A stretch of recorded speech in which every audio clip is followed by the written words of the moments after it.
नमस्कार। स्वागत है आपका न्यूज लॉन्चर पर। मैं हूं अशोक वानखेड़े, लेकर आया हूं आपका अपना कार्यक्रम द एक्स-रे। एक खबर आई और खबर फिर वहीं इजराइल और ईरान के युद्ध भूमि से। खबर यह है कि ईरान के विदेश मंत्री की हत्या की साजिश रच रहा था इजराइल। गुमनाम सिपाहियों ने जान बचाई, बड़ा खुलासा। जब एक खबर आई तो मैंने सोचा कि इस खबर को मैं एक्स-रे से देखूं, क्योंकि मोसाद यदि कोई काम करे और वो फेल हो तो ये बहुत बिरली घटना है। तेहरान में तनाव अपने चरम पर है। इसी बीच विदेश मंत्री अब्बास अरागची को मारने की साजिश नाकाम हुई है। यह सब ठीक उसी वक्त हुआ जब ईरान के विदेश मंत्री अब्बास अरागची जर्मन, फ्रांस और ब्रिटेन के साथ जेनेवा में एक अहम परमाणु वार्ता के लिए तैयारी कर रहे थे। सुरक्षा एजेंसी ने इस साजिश को नाकाम कर दिया। ईरानी मीडिया तस्नीम की रिपोर्ट के मुताबिक मंत्री के सलाहकार मोहम्मद हुसैन रंजबरान ने इस साजिश को इजराइल की एक बड़ी साजिश करार दिया, जिसे देश के गुमनाम सुरक्षा कर्मियों ने विफल कर दिया। मोहम्मद हुसैन रंजबरान कहते हैं कि अगर वतन के इन अज्ञात सिपाहियों की सतर्कता न होती तो कुछ दिन पहले ये घिनौना इजरायली साजिश तेहरान में अंजाम तक पहुंच जाती, लेकिन अल्लाह का शुक्र है ये नाकाम रही।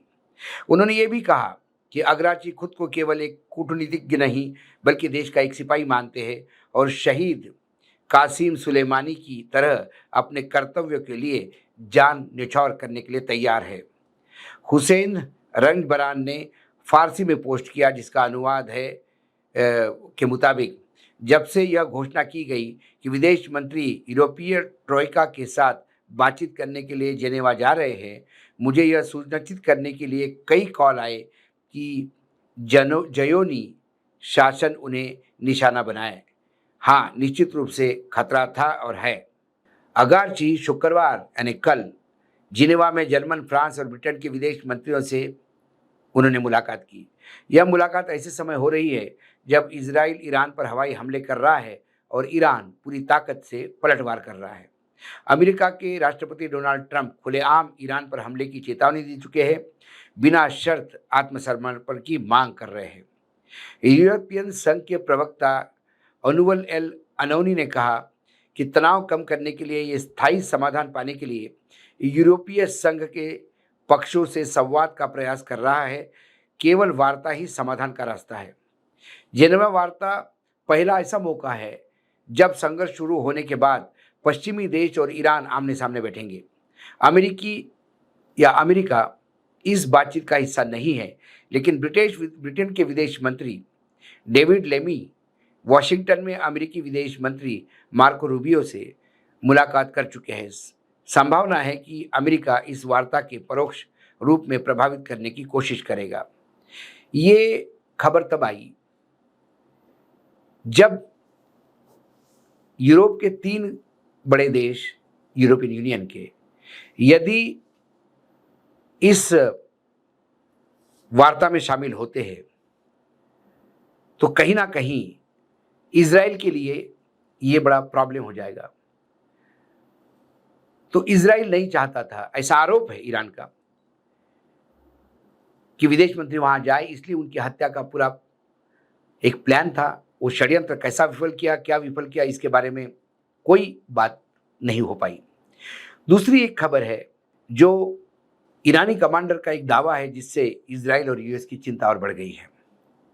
ईरान के रिवॉल्यूशनरी गार्ड के पूर्व कमांडर मोहसिन रेजाई, ये मोहसिन रेजाई वही है जिन्होंने ये कहा था कि पाकिस्तान हमारे लिए न्यूक्लियर बम इजराइल पे फेंकेगा यदि इजराइल ने ईरान पे न्यूक्लियर हमला किया तो ये जो मोहसिन रेजाई है, उन्होंने कहा कि इजराइल भले ही ये समझ रहा है कि हमारी न्यूक्लियर साइट तबाह हो चुकी है, लेकिन हम पहले ही वहाँ मौजूद सारा मटेरियल, यूरेनियम, दूसरी जगह शिफ्ट कर चुके हैं।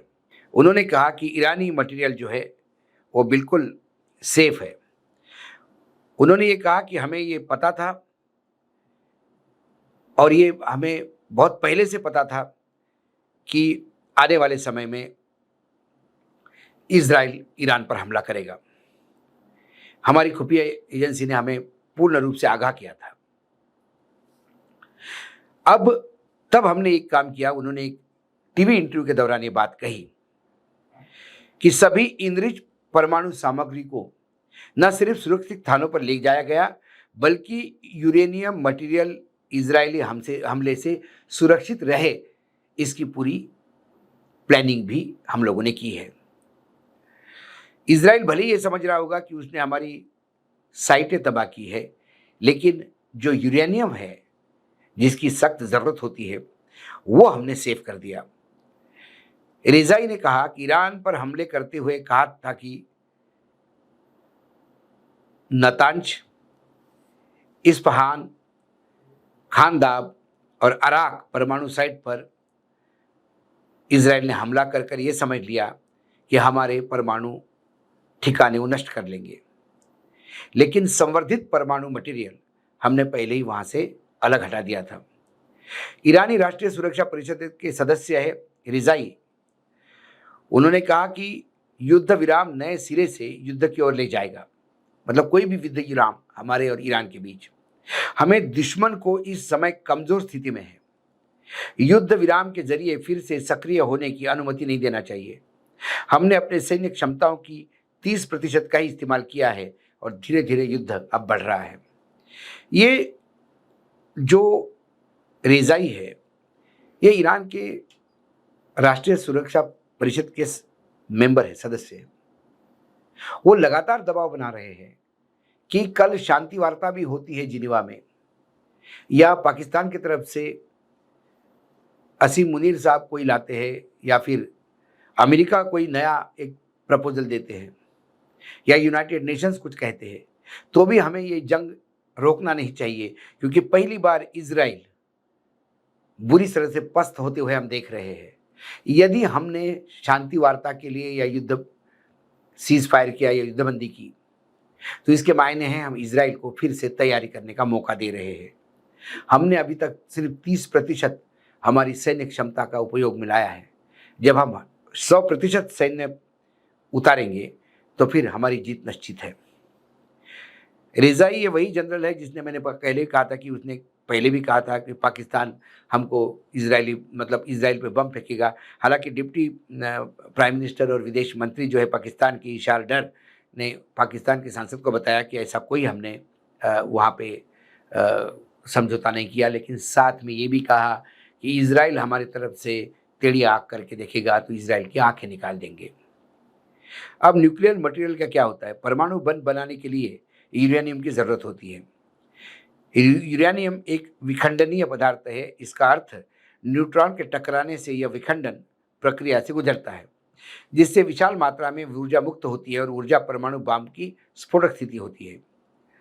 रिजाई के दावे का अर्थ यह है कि ईरान ने संवर्धित यूरेनियम को नतांज, इस्फहान, खानदाब और अराक से हटाकर सुरक्षित स्थानों पर रख दिया है। एनरिच यूरेनियम के बारे में यदि हम देखें, क्योंकि जब एक से हम देख रहे हैं इन तमाम चीज़ों को, तो प्राकृतिक यूरेनियम में U-235 की मात्रा केवल 0.7% होती है, जबकि शेष 99.3% U-238 होता है। लेकिन दिक्कत यह है कि U-38 विखंडित नहीं है। थर्मल न्यूट्रॉन के टकराने से यह केवल न्यूट्रॉन अवशेषित कर लेता है, जिससे चेन रिएक्शन रुक जाता है, यानी कि परमाणु बम बनाने की प्रक्रिया बाधित हो सकती है। बोलचाल की भाषा में कहें तो परमाणु बम बनाने के लिए U-235 को एनरिच किया जाता है, यानी यूरेनियम U-35 की मात्रा बढ़ाई जाती है। यह प्रक्रिया इनरिचमेंट कहलाती है। अब इनरिचमेंट के बाद U-235 की सांद्रता 90% हो जाती है, तो इस यूरेनियम को हथियार ग्रेड यूरेनियम कहा जाता है। इसके बाद चेन रिएक्शन तेजी से और सकुशलता से होती है, जिससे विस्फोट संभव है। इजराइल ने मुख्य रूप से नतांज, फोर्डो, अकार, अराक और इस्फहान न्यूक्लियर साइट पर हमले किए हैं। इनमें नतांज को सबसे अधिक नुकसान हुआ है। फोर्डो और इस्फहान पर नुकसान सीमित था, लेकिन इन हमलों की वजह से ईरान का परमाणु कार्यक्रम अस्थायी रूप से बाधित हुआ है। फोर्डो वो साइट है जहां रशिया की मदद से ईरान ने ऊर्जा संयंत्र लगाया था। वहाँ रशियन लोग भी काम कर रहे हैं और वो प्लांट अभी भी चल रहा है और बिजली का उत्पादन हो रहा है। रशिया भी खासकर इस प्लांट को लेके चिंतित है, क्योंकि यदि ये प्लांट चल रहा है तो वहाँ उस प्लांट को चलाने के लिए यूरेनियम उस प्लांट में होगा।